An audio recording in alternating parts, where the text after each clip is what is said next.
उनसे बात कर लो कि जी लेबर लॉ की क्लास का क्या हो रहा है, क्लास करवा दो हमारी, ऐसा तो मत करो।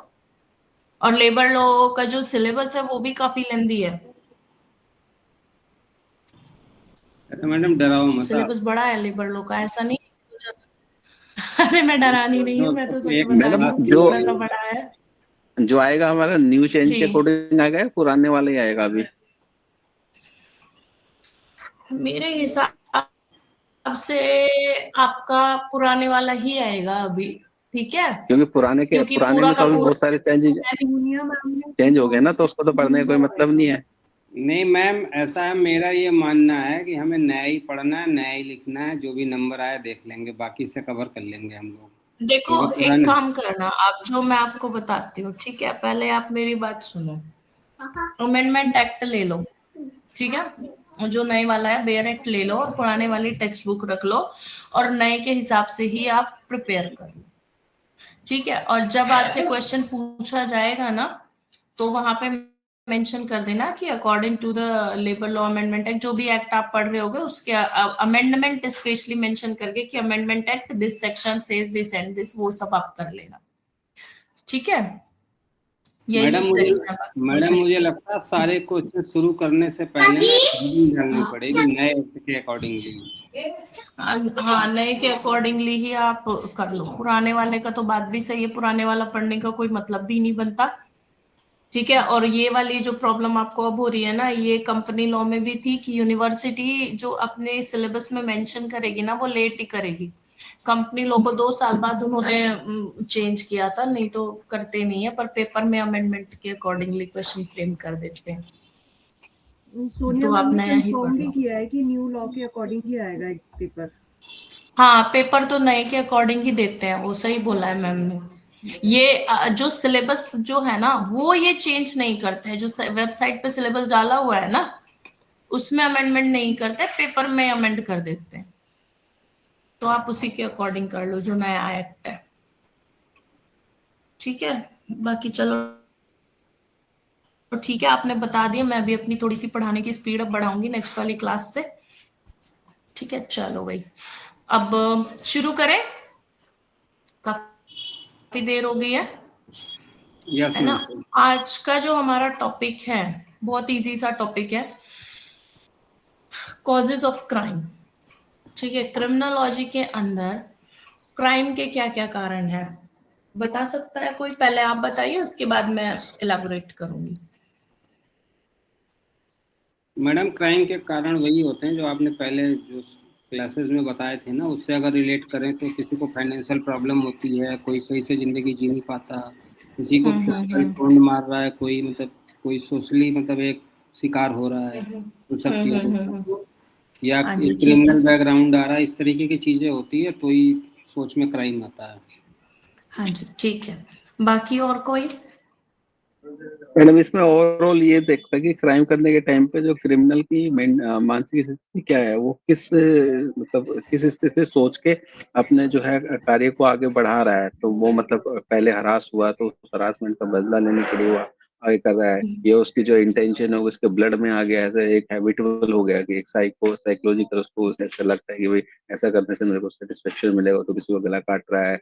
या फिर जैसे बहुत सारे लोगों की पिक पॉकेट की आदत होती है, चाहे वो कुछ भी हो पर वो फिर भी जो है किसी ने राह चलते ही किसी का पॉकेट मार देते हैं, या फिर हम्म चुराने की आदत ब्लड में हो गई है। जैसे एटमोसफेयर में हम्म उसका जो है जीवन यापन कर रहा है, वो जैसे जैसे वो मतलब वहाँ पे इतना पुराना टाइम गुजारा है, उसकी हैबिट में हम्म जैसे जैसे आचरण आते हैं वैसे वो आगे काम करता है। ठीक है, सही है। चलो अब मैं आपको पढ़ा देती हूँ थोड़ा सा सिस्टमेटिक वे में। जो रीजन आपने दिए हैं, दोनों ने रीजन बिल्कुल ठीक है, रीजन यही होते हैं क्राइम के, ठीक है। क्रिमिनोलॉजी में एक्चुअली क्राइम जो है ना, कि क्राइम के रीजन क्या है, क्रिमिनोलॉजी में एक तरीके से कोशिश की जाती है कि वाई पीपल कमिट क्राइम, क्यों करते हैं, या what are the conditions which lead to the criminal behaviour, ऐसी कौन सी कंडीशंस होती हैं जो कि क्रिमिनल बिहेवियर को लीड करती हैं, या what are the factors, what are the conditions and influences ठीक है, जो कि क्रिमिनल एक्ट्स को प्रमोट करते हैं, तो क्या क्या चीजें हैं, ये सब आ जाता है कॉजेशन ऑफ क्राइम में या कॉजेज ऑफ क्राइम में। तो इसमें सबसे पहला जो रीजन आता है वो आता है बायोलॉजिकल कॉजेज ऑफ क्राइम।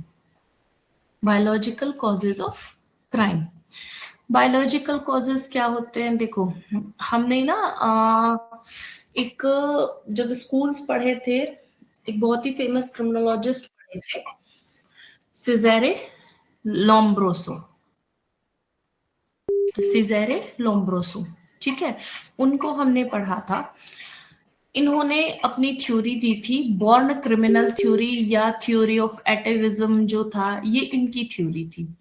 तो ये इनकी थ्योरी एक्चुअली, थ्योरी मैं आपको डिटेल में पहले पढ़ा चुकी हूँ ना, क्लासिकल स्कूल में या पढ़ाया था मैंने हाँ आपको, जी, हाँ है जी ना। मैम, हाँ जी। देखो ऐसा है, जो क्रिमिनोलॉजी है ना, इसमें जो शुरुआत की जो चीजें हैं, जैसे स्कूल्स हो गए और रीजंस हो गए, है ना, इनमें जो थ्योरीज हैं वो ऑलमोस्ट सेम सेम है। तो आपको लगेगा कि ये पहले तो पढ़ाई था, दोबारा पढ़ रहे हैं, बट थोड़ा सा क्वेश्चन फ्रेम करने का जो तरीका है ना, वो डिफरेंट हो जाएगा, बाकी सारी चीजें वही हैं।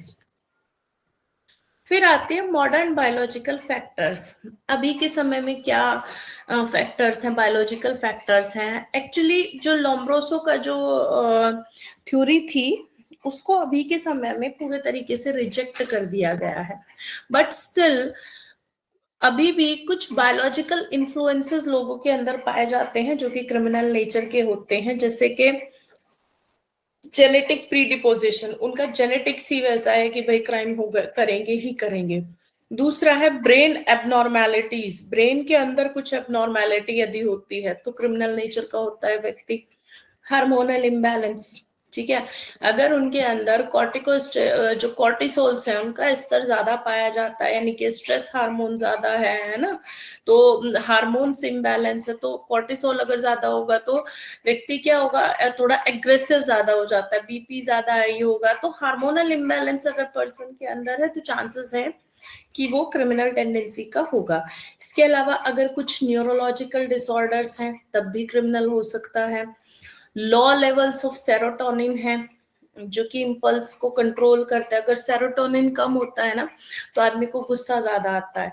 तो अगर ऐसे कुछ हार्मोन्स जो होंगे या जो इस तरीके की अगर चीजें किसी व्यक्ति के अंदर होंगी तो ज्यादा चांसेस हैं कि जो पर्सन है वो एग्रेसिव नेचर का होगा या इम्पल्सिव बिहेवियर का होगा। हालांकि ये डायरेक्टली क्राइम के कारण नहीं है, बट इनडायरेक्ट वे में ये फैक्टर्स ऐसे हैं जो कि किसी भी पर्सन के अंदर एंगर को बढ़ाते हैं, इम्पल्सिव बिहेवियर को क्रिएट करते हैं। और अगर कोई व्यक्ति ज्यादा एग्रेसिव होता है या बहुत ज्यादा इम्पल्सिव बिहेवियर अगर किसी पर्सन का होता है तो देयर आर मोर चांसेस कि वो जो पर्सन होगा he will be of criminal nature. Clear है? ये मैम जो आपने बायोलॉजिकल फैक्टर बताया, इसी का मॉडर्न और आगे बता रहे हो ना आप? ये हाँ, ये एक्चुअली देखो जो लोम्ब्रोसो ने कहा, लोम्ब्रोसो ने सीधी सीधी बात बोल दी कि भाई जो अपनी एक तरीके से जो हम अपने पूर्वजों से अगर कोई व्यक्ति फिजिकल ट्रेट्स लेकर के आ रहा है, लोम्ब्रोसो ने फिजिकल ट्रेट्स की बात करी है, तो वो क्रिमिनल टेंडेंसी का होगा। यहाँ जो मॉडर्न बायोलॉजिकल फैक्टर्स है उन्होंने उसको थोड़ा और डीप में स्टडी किया है कि भाई न्यूरोलॉजिकल डिसऑर्डर्स को उन्होंने चेक किया, हार्मोन्स को चेक किया है ना, जेनेटिक उनकी चीजों को चेक किया है, और जो आपके न्यूरोलॉजिकल डिसऑर्डर्स हैं उनको चेक किया है। तो ये थोड़ा सा एडवांस स्टेज पे जाकर के ये स्टडी की गई है, फिजिकल से हट करके थोड़ा मेंटल की साइड हम आ गए हैं। ठीक ओके है ओके। जी। उसके पॉइंट बाद बोले तो जी, दो हो गया, ये बायोलॉजिकल अलग हो गया, ये मॉडर्न अलग हो गया। हाँ जी हाँ जी, पर ये आएगा बायोलॉजिकल में ही। नहीं नहीं, आप गलत बोल रहे हो बायोलॉजिकल अलग नहीं हुआ, ये बायोलॉजिकल ही तो हो गया। देखो लोम्ब्रोसो की थ्योरी को हम अर्ली बायोलॉजिकल थ्योरी कह सकते हैं, ओके। पुरानी बायोलॉजिकल थ्योरी। और ये है, ये जो मैंने आपको बताया है न्यूरोलॉजिकल डिसऑर्डर वगैरह, ये हमारे मॉडर्न बायोलॉजिकल फैक्टर्स हैं, क्योंकि ये रिसेंट की रिसर्चेस है, ओके। पुरानी नहीं है। ठीक है, उसके बाद आता है psychological causes of crime. Psychologically क्या रीजंस होते हैं क्राइम के? साइकोलॉजिकल रीजंस भी होते हैं क्रिमिनल्स के।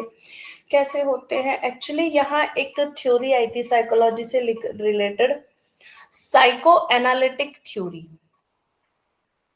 साइको एनालिटिक थ्योरी, ये थ्योरी जो है ये प्रोपाउंड की थी सिगमंड फ्रूड। साइकोलॉजी में जिन्होंने पढ़ी है साइकोलॉजी, उन्होंने बहुत नाम सुना होगा सिगमंड फ्रूड। अगर नहीं भी पढ़ी है तो भी आजकल नेट पे बहुत सारे रिसर्चेज आती रहती है साइकोलॉजी से रिलेटेड, तो ये नाम आप लोगों ने थोड़ा सा सुना होगा। बहुत फेमस साइकोलॉजिस्ट थे ये सिगमंड फ्रूड। इन्होंने क्या किया है, इन्होंने एक्चुअली क्रिमिनल बिहेवियर को 3 कंपोनेंट से एक्सप्लेन किया है, आईडी, आई और डी। आईडी, ईगो और सुपर ईगो।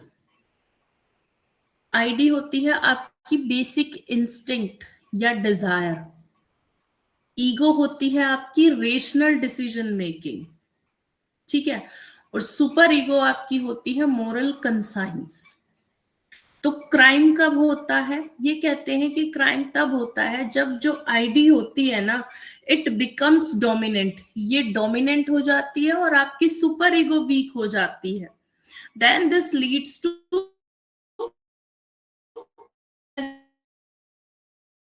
मतलब आपका जो बेसिक इंस्टिंक्ट है, डिजायर है, वो तो आपकी डोमिनेंट हो गई, वो तो आपकी बढ़ गई, और ईगो और जो सुपर ईगो है आपकी, यानी कि मोरल कंसाइंस है आपकी, वो आपकी वीक हो गई। तो सीधी सी बात है, व्यक्ति क्या करेगा? क्राइम ही करेगा ना। क्राइम आदमी कब नहीं करता है?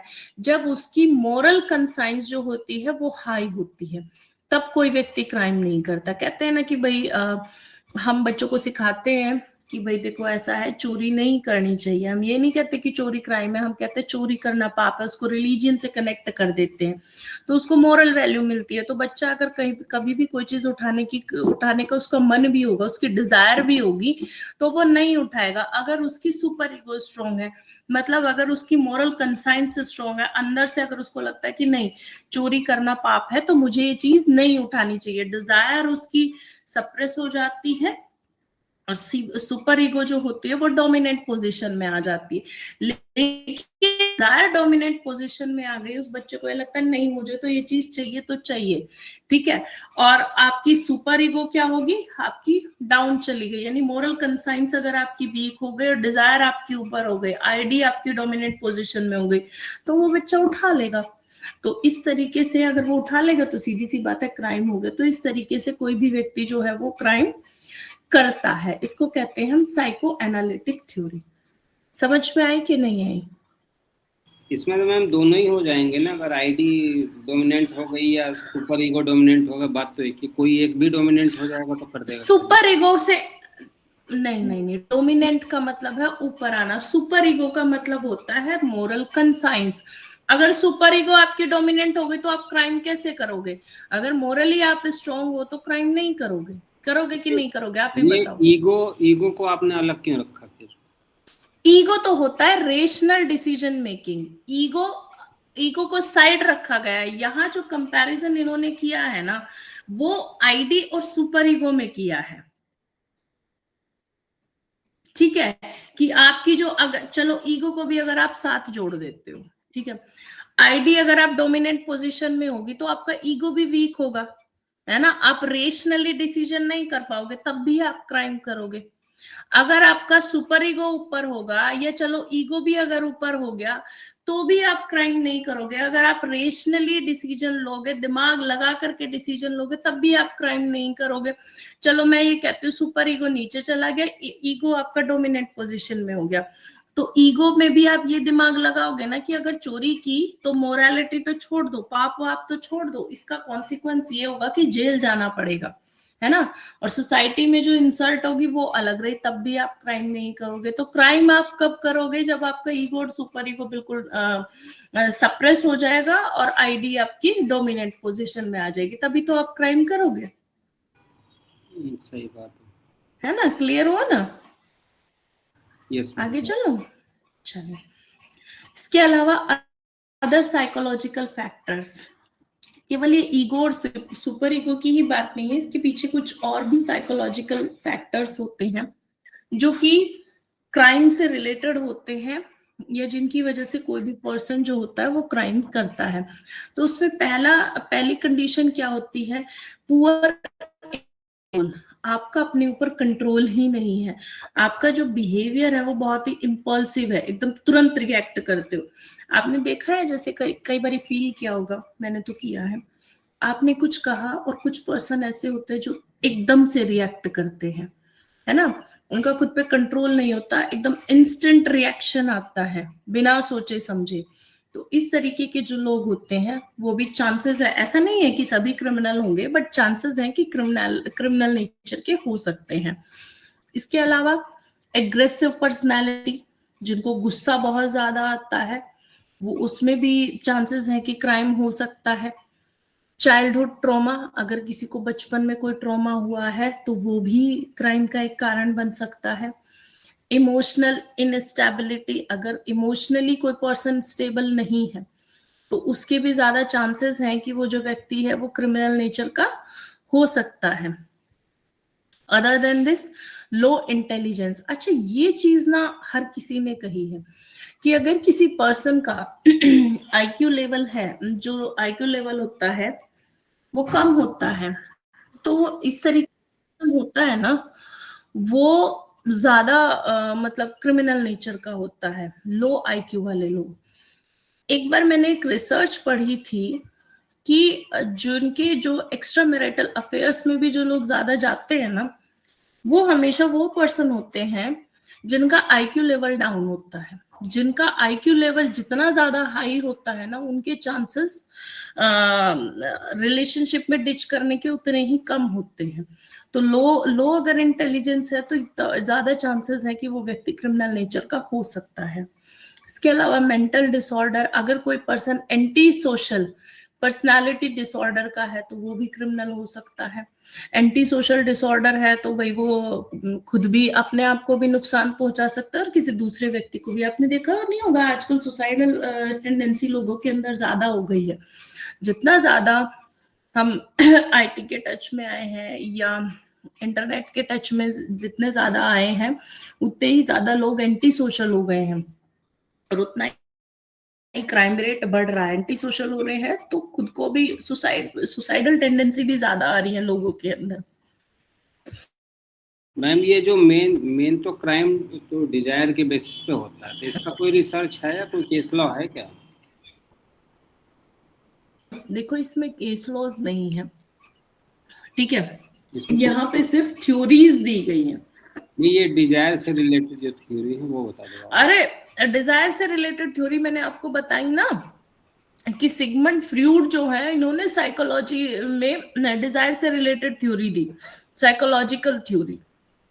उन्होंने ये बताया। अब डिजायर का मतलब क्या होता है, इच्छा। क्राइम कोई कर रहा है तो जबरदस्ती थोड़ी ना करेगा, अपनी मर्जी से ही करता है। 90% केसेस में मर्जी से करता है, 10% ऐसा हो सकता है कि किसी से जबरदस्ती क्राइम करवा दिया जाए, वो भी उसको डरा के धमका के, है ना, तब क्राइम करवा दिया जाए। अदरवाइज तो कोई भी व्यक्ति अगर क्राइम करता है तो अपनी मर्जी से ही तो करता है। अगर किसी को मर्डर करना है तो खुद ही अपनी इच्छा से करेगा ना, ऐसा तो है नहीं कि वो जबरदस्ती उससे कोई करवाएगा। करवाया जाता है बट हार्डली 5 to 10% ऐसे केसेस होंगे कि कोई आपसे जबरदस्ती मर्डर कर रहा है, वरना तो अपनी इच्छा से ही तो करता है इंसान। ये मेरा मतलब वो डिजायर से नीड से होता है, क्योंकि फाइनेंशियल और ये सब नीड के वजह से ही लोग नीड्स वाला मैं आगे बताऊंगी आपको, ओके। नीड्स वाली भी थ्योरी आएगी, वो मैं अभी आगे बताऊंगी आपको, है ना। यहाँ जो डिजायर से यहाँ पे मतलब है, यहाँ डिजायर जो है वो आपकी अपनी बेसिक इंस्टिंक्ट कह लो, उससे है। डिजायर से मतलब आपकी इच्छा से है यहाँ पे। Okay okay. ठीक है ना। फिर आता है हाँ, सोशियोलॉजिकल कॉजेज ऑफ क्राइम। सोशियोलॉजिकली क्या रीजंस होते हैं? देखो, क्राइम जो होता है it is strongly influenced by social environment and social structure. जो सोसाइटी का जो इन्वायरमेंट है उससे इन्फ्लुएंस होके होता है या सोशल स्ट्रक्चर से इन्फ्लुएंस होके होता है। पहले हमने ना एक थ्योरी पढ़ी थी सोशियोलॉजिकल थ्योरी में, डिफरेंशियल एसोसिएशन थ्योरी, स्कूल में पढ़ी थी हमने। इसी के क्रिमिनोलॉजी वाले जब स्कूल को स्टडी कर रहे थे तब, डिफरेंशियल एसोसिएशन थ्योरी, इसको दिया है एडविन सदरलैंड। जब मैंने कहा था कि ये इंपॉर्टेंट है, एडविन सदरलैंड ने क्या कहा था कि क्राइम जो है ना एक सीखा गया बिहेवियर है, ठीक है। यानी क्राइम जो होता है, जो क्रिमिनल टेक्निक्स होती हैं, वो या तो दूसरों से आप इंटरेक्शन के थ्रू सीखते हो या अपने आसपास के इन्वायरमेंट को देख करके सीखते हो। आपने ना कई बारी बहुत सारे केसेस ऐसे देखे होंगे जिनमें जो क्राइम का जो पैटर्न होता है ना या करने का जो तरीका होता है वो इन्फ्लुएंस होता है बाय द सीरियल और बाय एनी मूवी, कि किसी ने कोई सीरियल देखा या कोई मूवी देखी, ठीक है, और उस मूवी को देख के या उस सीरियल को देख करके आपके दिमाग में आइडिया आ गया। कई बार तो कुछ क्राइम ऐसे हुए हैं जो पहले वो नहीं आता था। तो मैम एक दृश्यम मूवी बनी है ना 1-2 पार्ट में, तो पेट्रोल लाइव एग्जांपल है।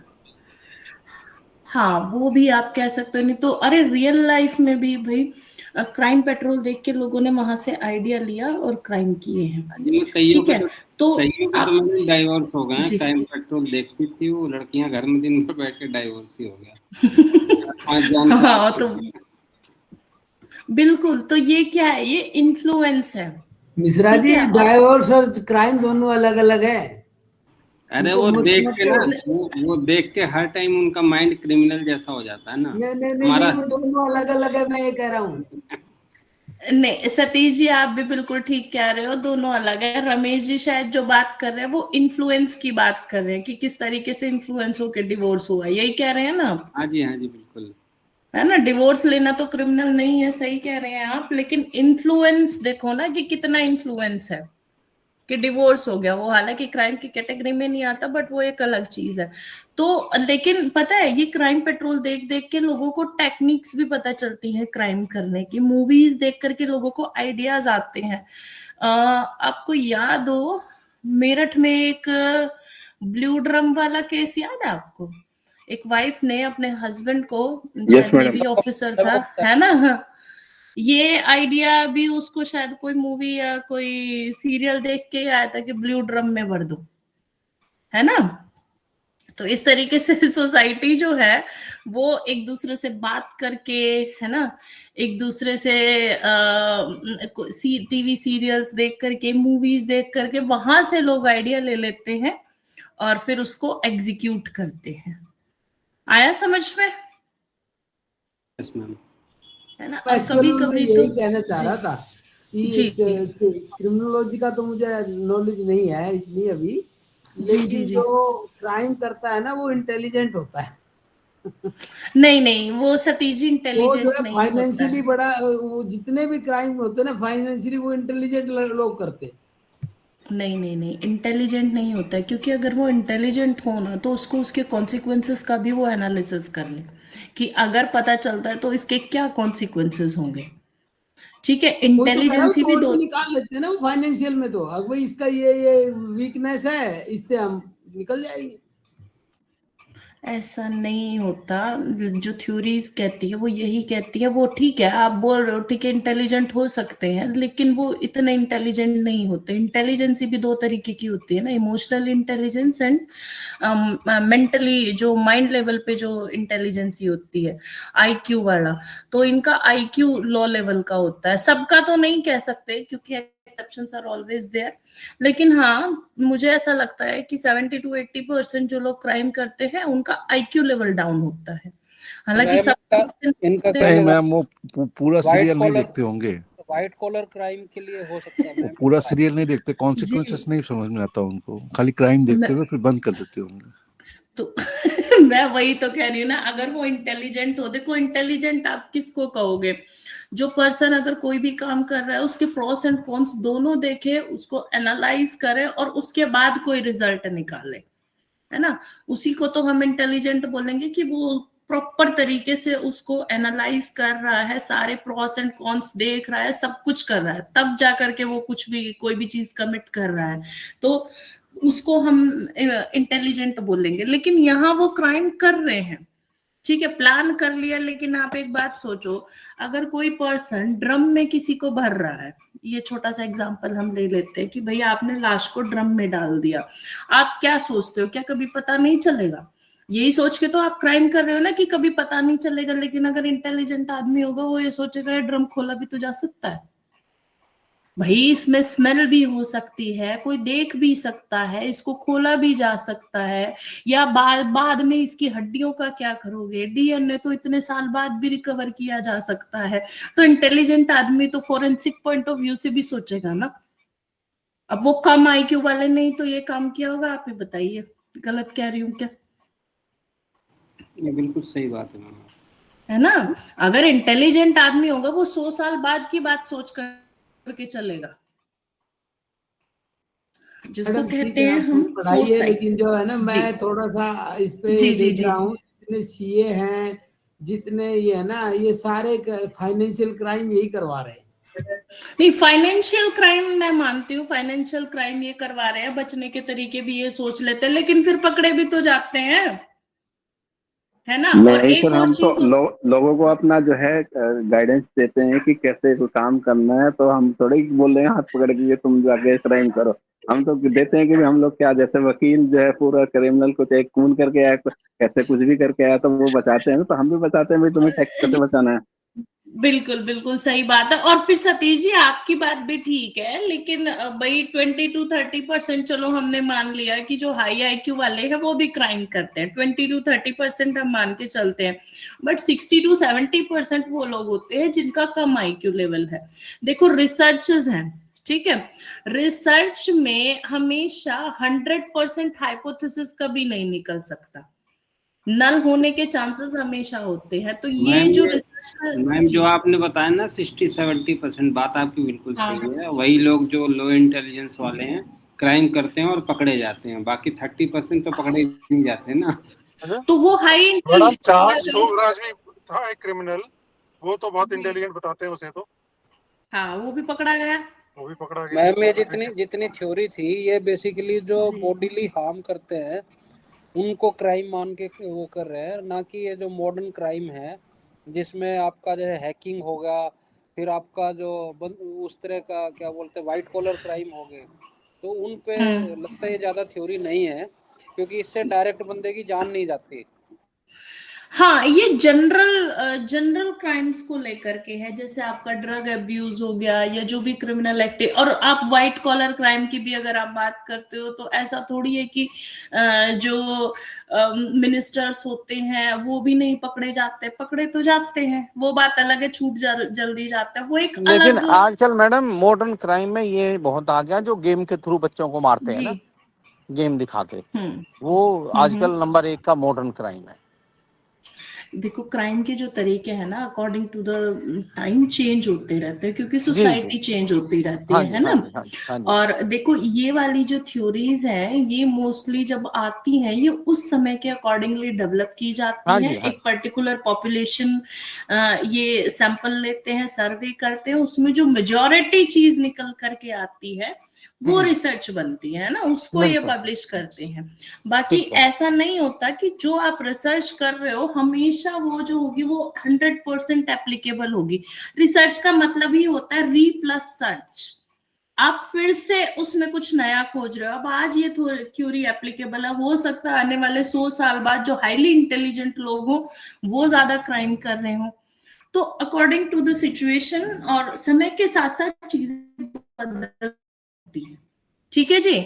तो 60-70% अभी मैडम की आप आगे करिए, मैं तो वैसे ही कर रहा था। नहीं, मैं आपको क्लियर कर देती हूँ, मेरी ड्यूटी है क्लियर करना। तो इनकी थ्योरी के हिसाब से, मेरी अपनी थ्योरी नहीं, इनकी थ्योरी के अकॉर्डिंगली जो क्राइम है वो लो आईक्यू वाले ज्यादा करते हैं। इन्होंने ये नहीं कहा कि हाई आईक्यू वाले नहीं करते, इन्होंने कहा लो आईक्यू वाले ज्यादा करते हैं। और मुझे भी ऐसा ही लगता है कि लो आईक्यू वाले ज्यादा करते हैं। हाई आईक्यू वाले हाई वाले क्राइम करेंगे, वो पैसे से रिलेटेड करेंगे, ठीक है।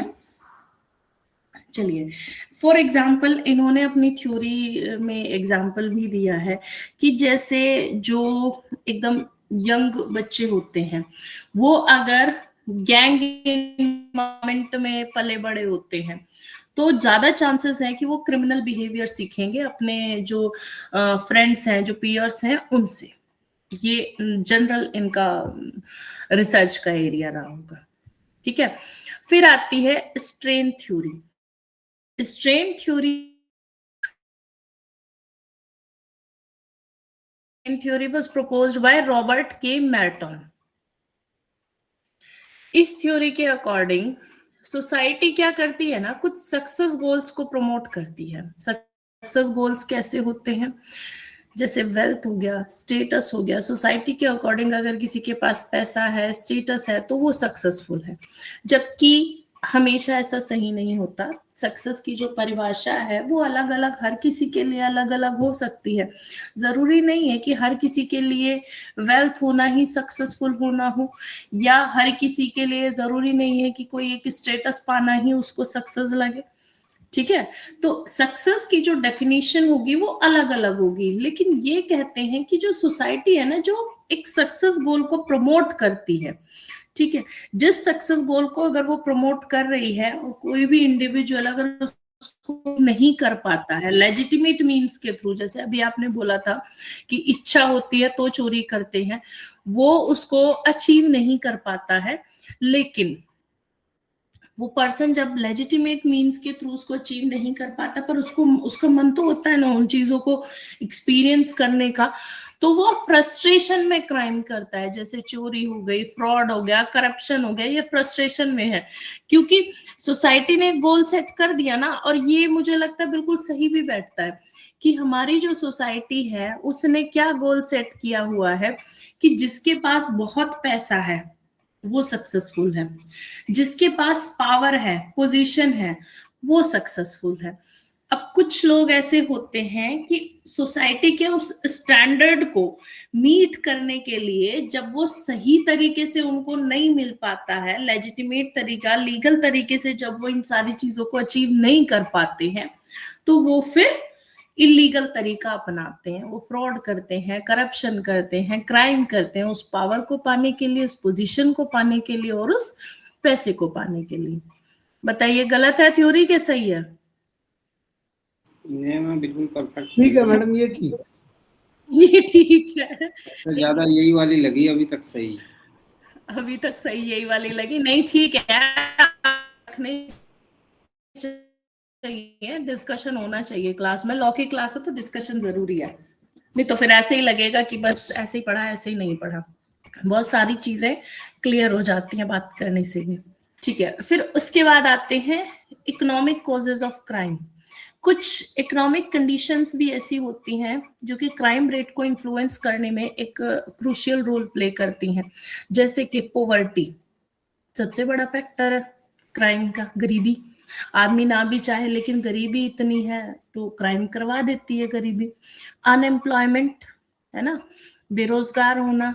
इनकम इनइक्वालिटी, जो कि इंडिया में सबसे ज्यादा है, एक के पास पैसा है तो बहुत सारा है, दूसरे के पास नहीं है तो बिल्कुल नहीं है ना। Lack of education and skills, किसी के पास अगर कोई स्किल नहीं है, एजुकेशन की कमी है, तो ये भी इंपॉर्टेंट फैक्टर है। इकोनॉमिक एक्सप्लॉयटेशन, ये भी इंपॉर्टेंट फैक्टर है। इसके अलावा देखो ये सारे फैक्टर्स होने के साथ साथ अगर मान लो कोई इंडिविजुअल बेसिक नीड्स को फुलफिल करने के लिए भी स्ट्रगल कर रहा है, उसके पास खाना नहीं है, घर नहीं है ना, कोई हेल्थ केयर नहीं है, तो चांसेस है कि इस तरीके का जो व्यक्ति है, जो इन सारे फैक्टर्स जिसके साथ हैं, तो चांसेस हैं कि वो क्रिमिनल हो सकता है। जैसे चोरी हो गई, रॉबरी हो गई, स्मगलिंग हो गया, फ्रॉड हो गया, ये सब इसका एक कारण हो सकते हैं। यानी कि सोशल रिसेंटमेंट और कॉन्फ्लिक्ट जो है ये अराइज होते हैं और इन्हीं के कारण क्या होता है, क्राइम होता है। ठीक है जी, ये फैक्टर्स भी रोल प्ले मैडम करते ये हैं। दो ही कारण है, एक इकोनॉमिक, एक सोशल। हाँ, अब तीसरा भी आपको लगेगा कि ये भी कारण है। अब आते हैं कल्चरल कॉजेज ऑफ क्राइम। ठीक है, कई बारी कल्चरल फैक्टर्स भी होते हैं जो कि लोगों के वैल्यूज और बिलीफ सिस्टम को शेप करते हैं, उनके बिहेवियर को मेंटेन करते हैं। जैसे कि कल्चरल इन्फ्लुएंस में क्या आता है, गैंग कल्चर। अगर किसी सोसाइटी में गैंग कल्चर है या ड्रग कल्चर है ना, या मीडिया जो है वो वायलेंट है, कल्चरल कॉन्फ्लिक्ट्स हैं या डेविएंट सब कल्चर्स हैं, तो वहां पे भी क्राइम होगा। कल्चरल कॉन्फ्लिक्ट होते नहीं, कल्चरल कॉन्फ्लिक्ट, ये इस कल्चर से है, दूसरा उस कल्चर से, और चलो सबसे बड़ी बात, कल्चर छोड़ दो, आजकल तो वर्ल्ड वॉर 3 होने के कगार पे है। ये सब क्या है, कल्चरल इन्फ्लुएंसेस का भी एक बहुत बड़ा रोल होता है, यानी कि लोगों के वैल्यूज और बिलीफ सिस्टम का भी बहुत बड़ा रोल होता है क्राइम करवाने में। ये भी सही है कि नहीं लगा सही? नहीं सही है ये मैम। ठीक है मैडम, ठीक है। ठीक है, फिर आते हैं इन्वायरमेंटल कॉजेज ऑफ क्राइम। कुछ इन्वायरमेंटल कंडीशंस भी होती हैं जो कि क्रिमिनल बिहेवियर को इनकरेज करती है, जैसे ओवर क्राउडेड हाउस, जहां घर बहुत छोटे छोटे होते हैं, बहुत ज्यादा चहचह पहपह रहती है, वहां आदमी ऑलरेडी उसका दिमाग गर्म रहता है कि नहीं रहता है? आप नॉर्मली भी जाकर के देखो, कोई बहुत भीड़ भाड़ वाली जगह है और सपोज गर्मी हो रही है और बहुत भीड़ हो, ऑटोमेटिकली आपका जो दिमाग का जो टेम्परेचर है ना वो बढ़ जाएगा, गुस्सा आना शुरू हो जाता है। आ जाता है कि नहीं आ जाता? आता है ना? Yes ma'am. तो अगर ओवर क्राउडेड हाउसिंग है, स्लम्स है, पुअर लिविंग कंडीशंस है, फैसिलिटीज की कमी है, लाइट नहीं आ रही, पानी नहीं आ रहा, तो आदमी अपने आप ही झल्लाहट में रहेगा, इरिटेट रहता है, वीक कम्युनिटी कंट्रोल है, यानी कि जो हाई पॉपुलेशन डेंसिटी वाली जगह है, पुअर सोशल ऑर्गेनाइजेशन है, तो वहां पे भी जो क्राइम रेट होता है वो हायर क्राइम रेट एक्सपीरियंस किया गया है मोस्टली। यहाँ पे भी 100% नहीं है ये बात, लेकिन हाँ मोस्टली ये कंडीशन जो होती है ये भी क्राइम रेट को। इसके अलावा फैमिली एंड अपब्रिंगिंग, फैमिली भी बहुत क्रिटिकल रोल प्ले करती है किसी भी इंडिविजुअल के बिहेवियर को शेप करने में।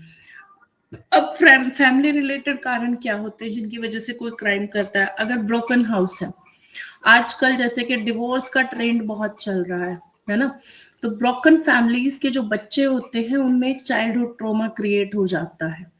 तो अगर इस तरीके के बच्चे मतलब पले बढ़ रहे हैं ब्रोकन फैमिलीज में, वो बच्चे रह रहे हैं, उनके मम्मी पापा का डिवोर्स हो गया है, आपस में फैमिली में कोई बात नहीं कर रहा है, झगड़े हो रहे हैं, डोमेस्टिक वायलेंस हो रहा है, पेरेंटल सुपरविजन की कमी है, मोरल गाइडेंस उनको कोई देने वाला नहीं है, निग्लेक्ट किया जा रहा है, उनको अब्यूज किया जा रहा है, तो आप ये बताइए ऐसी अनस्टेबल फैमिली में जो बच्चे बड़े होंगे उनका बिहेवियर कैसा रहेगा? कैसा रहेगा उनका बिहेवियर? ये मैडम बेकार ही रहेगा, ऐसी जगह तो कोई शादी भी नहीं करना चाहता। बेकार ही रहेगा, है ना, बेकार रहेगा। और जब बिहेवियर बेकार होगा तो चांसेस हैं कि वो कोई भी क्रिमिनल एक्टिविटी कर सकते हैं अगर इस तरीके की फैमिली होगी तो। और आजकल तो ऐसा हो भी रहा है क्योंकि डिवोर्स रेट बहुत हाई हो रहा है। ठीक है, इसके अलावा हमारा आता है अल्कोहल एंड ड्रग अब्यूज। अगर कोई भी ऐसा सब्सटेंस है, ठीक है, जो आपको मतलब आपकी जो सेंसेस है कंट्रोल में जिसके थ्रू नहीं रहती है, सेल्फ कंट्रोल जो होता है आपका रिड्यूस हो जाता है, और आपकी जो जजमेंट लेने की या डिसीजन लेने की जो कैपेबिलिटी है उस पे अगर असर पड़ रहा है, या एग्रेशन इंक्रीज होता है, जैसे जो लोग ड्रग लेते हैं वो बहुत एग्रेसिव होते हैं, तो ऐसे लोग जो होते हैं वो कई बार क्राइम कमिट करते हैं, जैसे असोल्ट हो गया, डोमेस्टिक वायलेंस हो गया। कहते नहीं है कि लोग ड्रिंक करने के बाद स्पेशली जो बहुत ही जिनको मैं कहूँ कि बेचारे जो बहुत गरीब लोग होते हैं उनमें स्पेसिफिकली उनके घरों में देखा जाता है कि ड्रिंक करने के बाद या कोई भी इस तरीके का सब्सटेंस लेने के बाद वो घर में डोमेस्टिक वायलेंस करते हैं। तो ये भी तो क्राइम हुआ, डोमेस्टिक वायलेंस क्राइम है, असोल्ट हो गया, रॉबरी हो गई, ये इस तरीके के जो क्राइम से मेनली एसोसिएटेड होते हैं अल्कोहल या ड्रग अब्यूज से, क्योंकि आपके सेंसेस जो हैं वो कंट्रोल में नहीं रहते। सेंसेस कंट्रोल में नहीं रहते तो आप डिसीजन नहीं ले पाते हो कि सही क्या है और गलत क्या है। इसके अलावा लीगल एंड इंस्टीट्यूशनल कॉजेज भी हैं। अगर आपका इंस्टीट्यूशन वीक है तो indirectly, not directly, indirectly crime जो है वो इंक्रीज होगा। जैसे कि अगर लॉ इन्फोर्समेंट में करप्शन है तो तो क्राइम बढ़ेगा, जैसे इंडिया में है। अगर जस्टिस डिले मिल रहा है तब भी क्राइम बढ़ेगा। अगर इनइफेक्टिव पॉलिसिंग है तब भी क्राइम बढ़ेगा। पुअर प्रिजन रिहैबिलिटेशन है तब भी क्राइम बढ़ेगा। करप्शन, डिले इन जस्टिस का मैं आपको एक बड़ा अच्छा एग्जांपल देती हूँ। 1 से 2 साल पहले मैं न्यूज़पेपर पढ़ रही थी, एक केस था कि जहां पे एक बच्ची थी, मतलब 15-16 साल की लड़की थी, उसके साथ रेप हुआ। उसके फादर ने कंप्लेन की थी जिस लड़के के अगेंस्ट में, वो लड़का कोर्ट में अपीयर हो रहा था। अब हमारे यहाँ केसेस की जो डिसीजन आने की जो ड्यूरेशन है वो थोड़ी लंबी होती है, जल्दी डिसीजन तो आते नहीं है। उस लड़की के फादर ने कोर्ट के गेट पे खड़े होकर के उस लड़के का मर्डर कर दिया, शूट कर दिया उसको, ये कह के कि डिसीजन तो पता नहीं कब आएगा और क्या पता इसको सजा हो या ना हो, मैं इसको यही सजा दे देता हूँ। तो ये क्राइम बढ़ा या नहीं बढ़ा? अगर जस्टिस डिले नहीं होता, जस्टिस अगर जल्दी मिल जाए तो शायद उनको ये कदम नहीं उठाना पड़ता। तो ये भी एक कारण हुआ कि नहीं हुआ, बताओ। ऐसा तो केस में ये दोनों में काउंट हो गया मैडम। ये हाँ जो है जी। डिले में भी हो गया और जस्टिस पे विश्वास भी खत्म हो गया था ना उसका। हाँ जी, बिल्कुल बिल्कुल। तो अगर मान लो ऐसा नहीं होता भाई, तो फिर ये क्राइम नहीं होता ना भाई। अगर लीगल इंस्टीट्यूशन हमारा स्ट्रांग होता तो पहली बात तो वो रेप वाला क्राइम नहीं होता, है ना। अगर हमारा लीगल जो इन्फोर्समेंट है वो अच्छा हुआ होता तो रेप क्यों होता? और अगर चलो वो भी कमिट हुआ तो उसके फादर को मर्डर नहीं करना पड़ता, है ना। बिल्कुल बिल्कुल मैडम, वो एक्चुअल में विश्वास खत्म हो गया था ना उसका। हाँ, तो वही तो मैं कह रही हूँ ना कि लीगल इंस्टीट्यूशन अगर वीक है तो इनडायरेक्ट वे में ये भी क्राइम बढ़ने का एक कारण है। Indirectly, not directly but indirectly तो है ना सर। हाँ बिल्कुल मैडम, ये तो डायरेक्टली है। इंस्टीट्यूशन अगर स्ट्रॉन्ग है तो उस हाँ जज जी। के पास तो लोग बाग केस लेके जाना भी पसंद नहीं करते, पीछा छुड़वाओ, हाजिरी ले लो, बाद में चलेंगे। सबको हाँ तो पता है वही तो टेन्योर 2 साल का बचा है, निकल जाएगा ये, फिर दूसरे के जज के लगवा देंगे।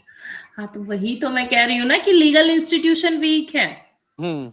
अगर स्ट्रांग हो चीजें तो पहली बात तो क्राइम रेट इतना बढ़ेगा ही नहीं, और अगर कोई क्राइम करता भी है तो उसे डर रहेगा, उसके फर्दरेंस में कोई दूसरा क्राइम नहीं होगा, है ना। चलिए, इसके अलावा अब इंडियन कंटेक्स्ट में क्या क्या फैक्टर्स हो सकते हैं जो कि क्राइम में कंट्रीब्यूट करते हैं।